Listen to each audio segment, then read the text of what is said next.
Invention and reinvention of ethnicity. Ethnicity and ethnic consciousness are a universal phenomenon. Every people possesses specific identity markers. Though in popular usage, ethnicity is considered a unique feature of tribal societies. The defining elements which mark our identity in their more extreme forms of expression are exclusion and the hatred of the other.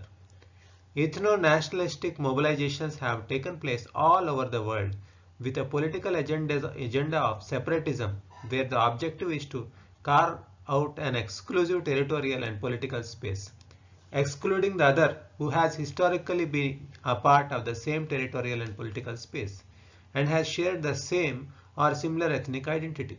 A most curious feature of ethnic mobilization is the plasticity of identities in whose name such mobilizations are done, with such identities constantly invented and reinvented.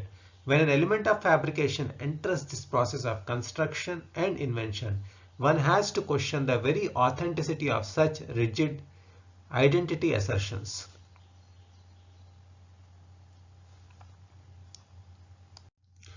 Based on a complaint filed by the Chakma Development Foundation of India, the National Human Rights Commission has ordered the Ministry of Home Affairs and Arunachal Pradesh government to submit an action taken report against the racial profiling and relocation of people belonging to the Chakma and Hajong communities.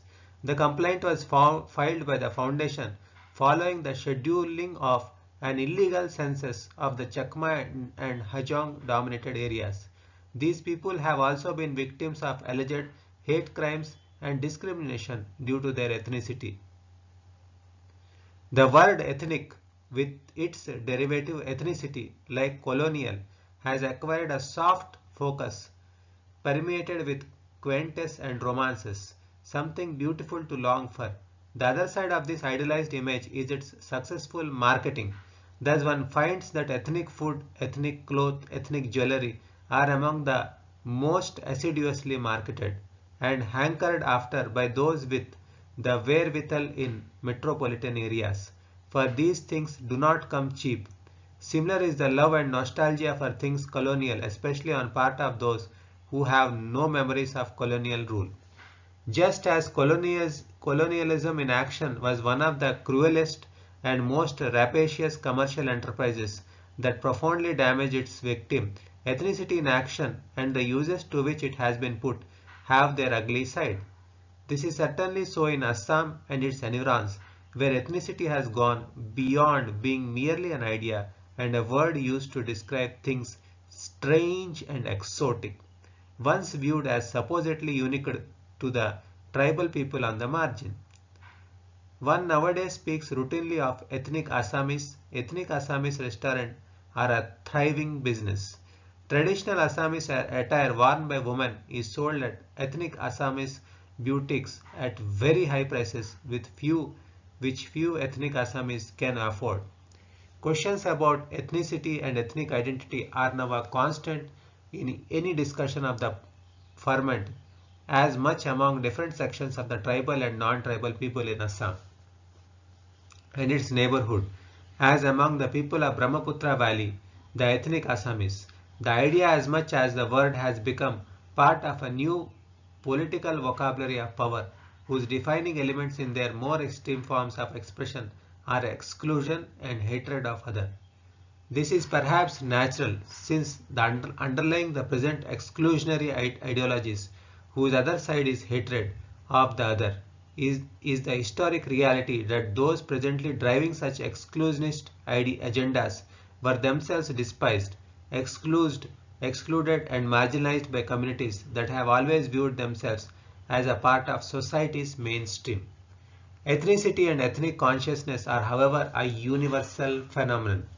Every people possesses specific identity markers, though in popular usage ethnicity is considered a unique feature of tribal societies. The family, the home, the kinship group, gender, caste, religion, language, race, and even the physical space that a people occupy. Any and each one of these could be and indeed is a coordinate of a people's identity. The identity markers of their nature crisscross with the result that every people have multiple identities.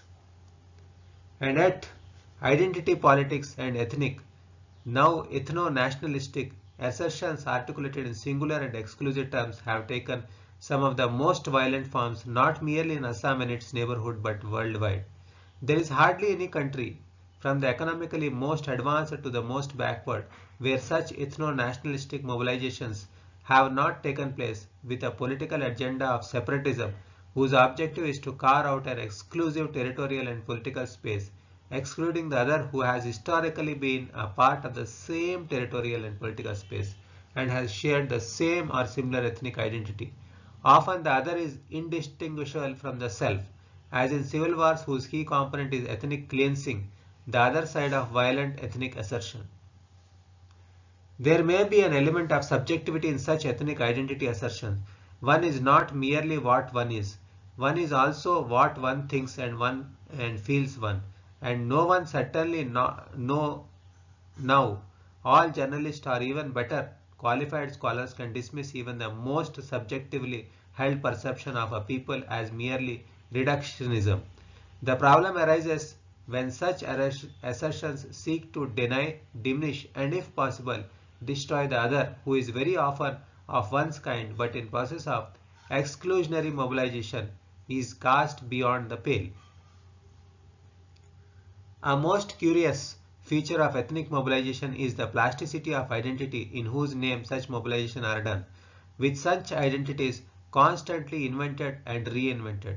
When an element of fabrication enters the process of construction and invention, one has to question the very authenticity of such rigid identity assertion. One recalls that a key element in the destruction of Federal Republic of Yugoslavia was the invention, in addition to the Serb, the Croat and Bosnian nationalities, the Montenegrins and the Slovenes were still in the making in political and territorial terms during those fraught years of the Muslim as a nationality, virtually replacing the Bosnian, though historically there were Serbian Muslims, Croatian Muslims and Bosnian Muslims. This phenomenon of invention and reinvention of identities is widespread in Assam and Northeast. In Assam, the process where a tribal person by going through some simple and normal ritualistic process would become part of caste Hindu Assamese society, albeit at its lower level, has been well documented. Many tribal communities have reinvented themselves by assuming new nomenclatures, though the reinvention has not meant any substantial change in their social status, but only restoration of a nomenclature replacing the old that had pejorative connotations. There has also been a singular case of a tribal identity being fabricated, a creation out of a nothing, both a name and local habitation.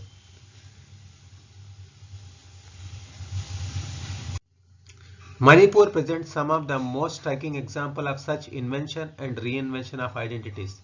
32 tribal communities, till recently 29 broadly classified under two heads, the Kuki and Naga, are recognized in the state. However, the exact number of those classified under the two heads has never been clear because of an element of fluidity in its categorization.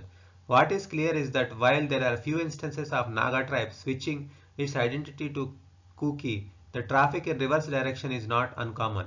A well-documented case is that of Anal, a tribal people inhabiting the Chandel district who were once classified as Kuki and are now classified as Naga.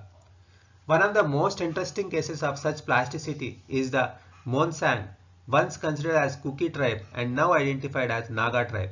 In conversation with this correspondent in Imphal recently, Professor Gangmumi Kami, historian of Manipur, referred to N.G. Mono, former MLA and leading person from the Monsang community who was at one time the General Secretary of Kuki National Assembly and who later became a leading member of the Naga Integration Council, which wants integration of continuous Naga inhabited areas under one political and administrative setup. In short, the breakup of Manipur.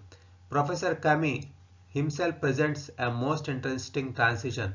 Once known as Gangbumi Kabui, he is now the leading dialogue of Zeliangrong movement that seeks a homeland for Zeliangrong community which is literally a construct made from the names of three Naga communities of Manipur, Zemi, Liangmi and Rongmi. There have been similar constructs in the region. During the Kuki-Naga clashes in the part of state in 1993-94, the Chiru and Kom tribes, who did not see themselves as part of either of two broad categories, nevertheless chose to identify themselves as Kuki or Naga depending on the vicinity they lived in. When the clashes abated, they reverted to their original status. However, such strategies of survival have not always worked. The clashes that broke out on July 24, 1997 in Churachandpur, Lamka, headquarters of the district of the same name in southwest Manipur, and persisted for nearly a year, involved both as perpetrator and victims two of the major communities of the town and the district, the Thadao Kuki and the Paiti, both part of Great Kuki Chin family and virtually indistinguishable from each other. These clashes were one of the most extreme examples of other and self becoming indistinguishable.